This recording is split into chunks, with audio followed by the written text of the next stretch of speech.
नमस्कार दोस्तों, स्वागत है आपका माँ बेटी किचन में। आज मैं आपके लिए लेके आई हूँ नवरात्र स्पेशल मिठाई की रेसिपी, जिसे हम घर पर बना के तैयार करेंगे और इतनी ज़्यादा ये स्वादिष्ट बढ़िया बन जाएगी बिना मावा और बिना मिल्क पाउडर के।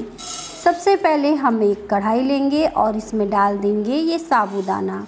यहाँ पे मैंने 1 कप साबूदाना का इस्तेमाल किया है और साबूदाना को धीमी आंच में लगातार चलाते हुए भूंज लेंगे। आंच को इस समय आप मीडियम या धीमे पे कर सकते हैं और बस हम इसे जब तक भूंजेंगे जब तक कि ये साबूदाना ना भूंजकर हल्का सा ना हो जाए और हल्का सा ये फूल सा ना जाए। भूंजना बहुत ज़रूरी है। अगर ये अच्छे से भून जाएगा तो ये हमारे दांत वगैरह में बिल्कुल नहीं चिपकेगा। अगर ये कच्चा रह जाएगा तो दांत में चिपकने के चांस हैं। तो बस इस बात का ध्यान रखते हुए इसे हमें अच्छे से भूंज लेना है। 6 से 8 मिनट लग जाएंगे आपको साबूदाना को भूंजने में। और जैसे ही ये भूंजेगा इसका आपको हल्का सा कलर चेंज दिखेगा। और आज तो हम व्रत के लिए मिठाई बना रहे हैं और ज़्यादा कुछ इस्तेमाल नहीं करेंगे, सिर्फ हम इसमें चीनी का इस्तेमाल करेंगे और साबूदाना का, और बहुत ही स्वादिष्ट बढ़िया हमारी मिठाई बन जाएगी। यहाँ पर अब हमारा साबूदाना भूंजकर तैयार हो गया है, तो उसे मैंने इसी तरह से छोड़ दिया था, तो वो ठंडा हो गया है। ठंडा होने के बाद मैंने यहाँ पे मिक्सी के जार में इसे डाल दिया है। इसे हमें महीन पीस कर तैयार कर लेना है। ध्यान रखना है कि हमें इसे महीन पीसना है। इसमें एक भी दाने साबूदाना के नहीं रहने चाहिए। और इस तरह से इसका पाउडर सा बना के तैयार करेंगे। आप चाहें तो इस पाउडर को एक बार छान भी सकते हैं। अब हम इसे साइड रखेंगे और यहाँ पे एक पैन ले लेंगे। पैन में हम दूध का इस्तेमाल करेंगे। तो यहाँ पे मैं घर में जो दूध आता है वही वाला दूध इस्तेमाल कर रही हूँ। तो यहाँ पे मैं 2 कप दूध डाल रही हूँ इस पैन में, क्योंकि हम व्रत के लिए मिठाई बना रहे हैं तो थोड़ा सा हेल्दी भी बनाएंगे। तो यहाँ पे पूरे 2 कप दूध डाल दिया है। अगर हम लीटर से नापे तो ये आधा लीटर है।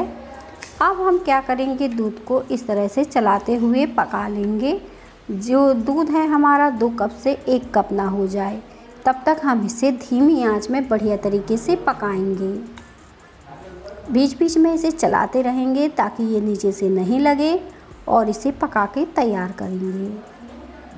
साथ में हम इसके चीनी लास्ट में डाल देंगे जब हमारा दूध आधा बचेगा, और धीमी आंच में 4 से 5 मिनट के लिए और पका लेंगे ताकि चीनी अच्छे से घुल जाए।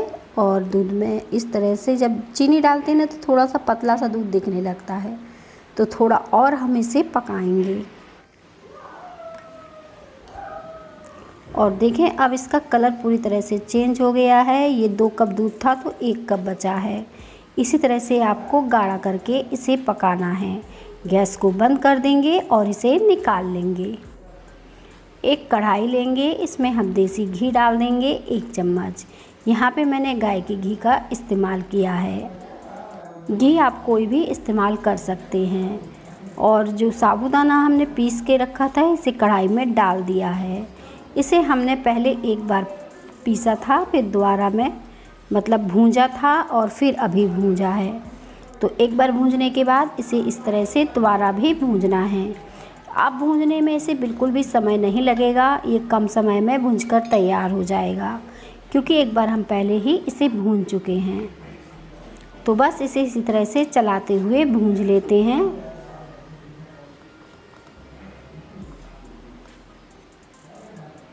अब हम इसमें थोड़े से ड्राई फ्रूट डाल देते हैं। तो यहाँ पे मैंने काजू और बादाम का इस्तेमाल किया है। जैसे कि मैंने बताया है कि व्रत के लिए हम मिठाई बना रहे हैं तो हेल्दी भी बनाएंगे और टेस्टी भी बनाएंगे। तो बस अब इस सारी चीज़ों को हमने अच्छे से भूंज लिया है।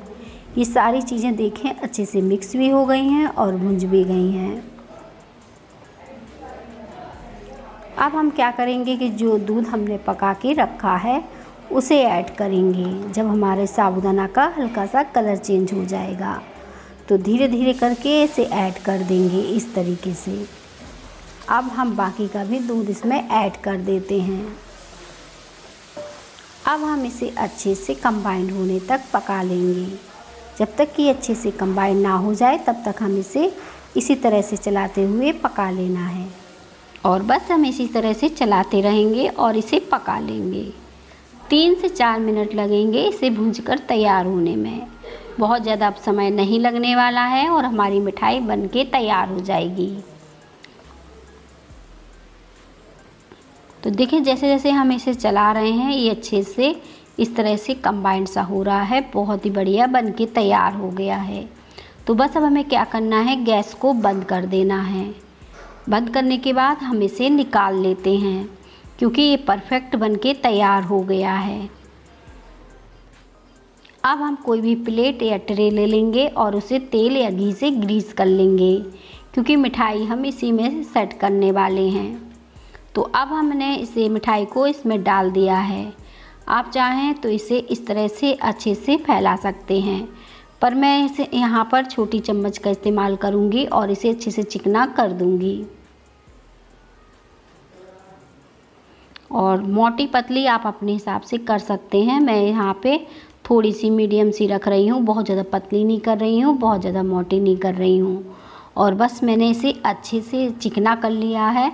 अब हम इसे 20 से 25 मिनट के लिए ऐसे ही छोड़ देंगे। इसे फ्रिज में नहीं रखना है और ऐसे ही छोड़ देना है। तो चाहे तो पंखे की हवा में इस तरह से छोड़ दें और चाकू की सहायता से अब हम इसमें कट कर लेंगे और इसके बाद हम इसे निकाल लेंगे। और देखें मिठाई हमारी बहुत ही बढ़िया अच्छे से बनकर तैयार हुई है। इसी तरह से हम बाकी की मिठाई भी निकाल लेते हैं। मिठाई हमारी बनके तैयार हो गई है। आप चाहें तो थोड़े से काजू बादाम पिस्ता से इसे इस तरह से सजा सकते हैं। तो मिठाई को जैसे चाहे सजा सकते हैं। तो व्रत वाली